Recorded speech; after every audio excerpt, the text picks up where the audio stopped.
Mga kababayan, welcome sa aking YouTube channel That's My TV. Kanina sa press conference ni Senator Francis Tolentino, hindi malinaw kung pabor siya o hindi sa pagpaaresto kay Pastor Apollo Kibuloy noong matanong siya ng media patungkol naman sa kinasangkutang kaso sa naturang pastor. So kung bakit, pakinggan at panuorin na lang po natin at malaya po kayong magbigay din ng inyong mga reaction. At kung bago pa kayo sa aking channel, huwag kaligtaang mag-subscribe, mag-like at pindutin ang notification bell para hindi kayo mahuhuli sa mundo ng politika. Okay, panuorin po natin.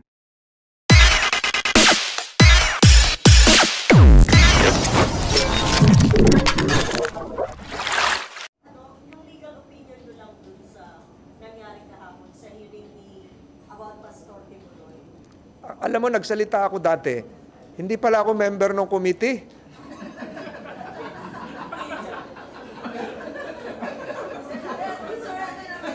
O, tuma, natawa kayo. Oh, hindi pala ako member ng committee. Oo. Hindi ako member ng committee on women Women's, Women's Month pa naman ngayon, March ngayon. Kaya kanina, hinahanap ko sa Pampanga kung ano yung mga, sabi ko sa Pampanga, kinakausap ko yung mga local civil registrar, konti na lang nagpapabinyag na ang pangalan, Marites. Oh, iniiwasan na nila yung pangalan, Marites eh. Oh, iniba ko lang, pinatawa ko lang kayo. Sige. So, I think there is a group gathering the necessary signatures to thwart any attempt for the issuance of a warrant of arrest, which is also legal. And as I have stated before, the good Pastor Kibuloy can and exhaust all his legal remedies, legal avenues, with the assistance of his lawyers, just like any other Filipino citizen. Yung mga nag-rally kahapon dyan, karapatan po nila yon. Igalang din natin. Hindi nga ako member ng committee. Na hinahanap ko yung pangalan ko doon, di pala ako kasali.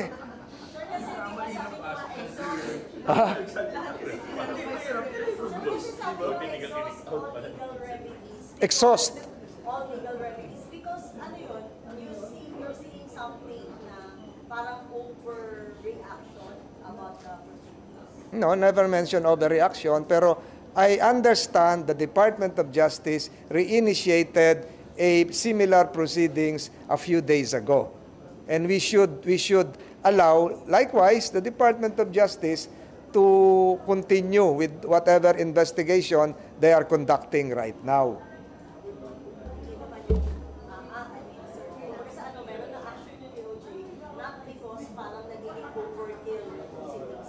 Hindi naman po. Ginagawa rin naman po ng Senado yung dapat gawin. And sir, di ba in the past madami namang nagpunta dito na resource person? Their name naman and they were respected naman. Ano po yung kakaiba kay Pastor Kibuloy that he be spared from attending the... Wala naman nagsasabing he be spared eh. Ang sinasabi ko lang, igalang. Gaya nung kita nyo yung Ruiz couple. So ginalang natin yon, di ba? Yung bumulag doon kay Manang LB. So ginalang din natin yon. Binili ko pa nga ng TV yon dyan sa kulungan. Hindi sa pagbubuhat ng sariling bangko. Lahat nung humarap noong Blue Ribbon, ginalang din natin yon.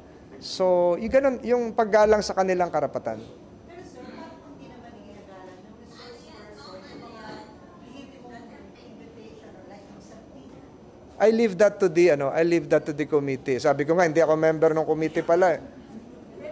Interview ko ng interview, hindi naman ako kasali pala doon. Ako naman, sagot ng sagot. Maalam ka naman, okay na yun. Sir, pero like sa inyo noon, sa Blue Ribbon, pag hindi sumipot, talaga nag-issue kayo ng subpoena. Ito, third time, may subpoena, pero hindi nire-regard.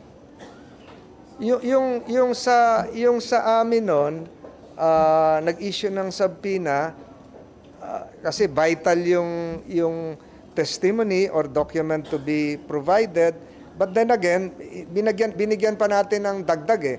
Hinayaan natin na mag-file sila ng memorandum for the first time to explain their position.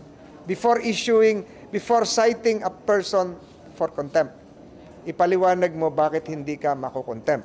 Kung matatandaan nyo, umattend ako ng hearing, ito, member na ako, noong nakaraang kamakalawang linggo, nung public order, yung Lieutenant Bernardo, doon sa, kung hindi ako nagkakamali, sa tiga Bulacan Police or Bulacan o Pandi. So bago siya ma-cite for contempt, hiniling natin na ipaliwanag muna. Tapos sinusugan ni Senator Tulfo na ipadaan muna sa polygraph test bago siya kung talaga nagsasabi ng totoo. Ganun. Correct, pero hindi naman court ang public order. So pumayag lahat, so yun ang hinihintay natin, yung resulta ng bago siya ma-contempt.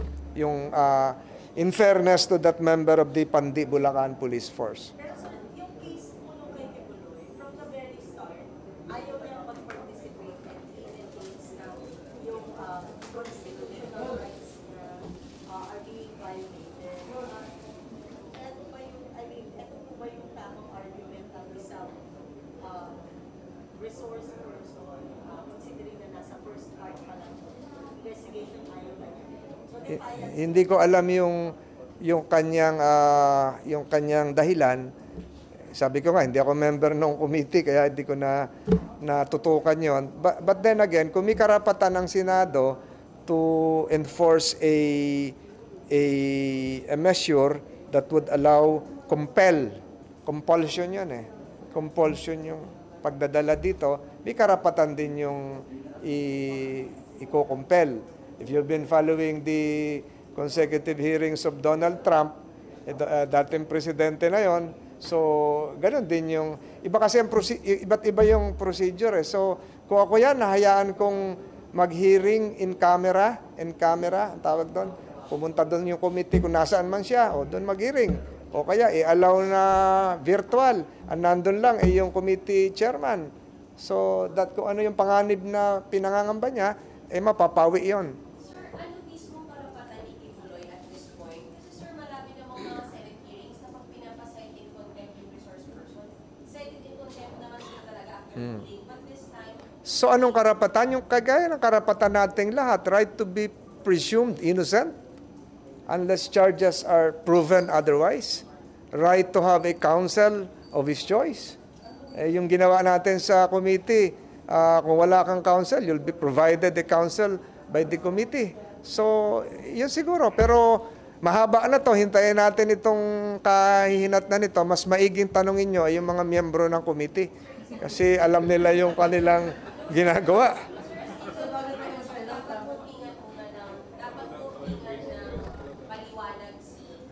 Yes.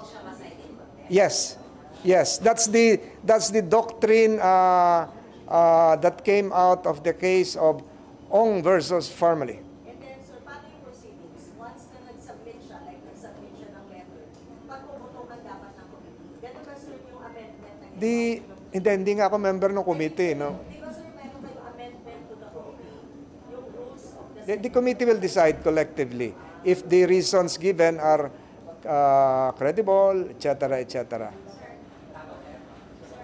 Go. Oh. member ng committee, do you see any lapses the way it was handled? Hindi naman. Very transparent, but full of loaded with emotions. So let it sink first. Let it be ventilated.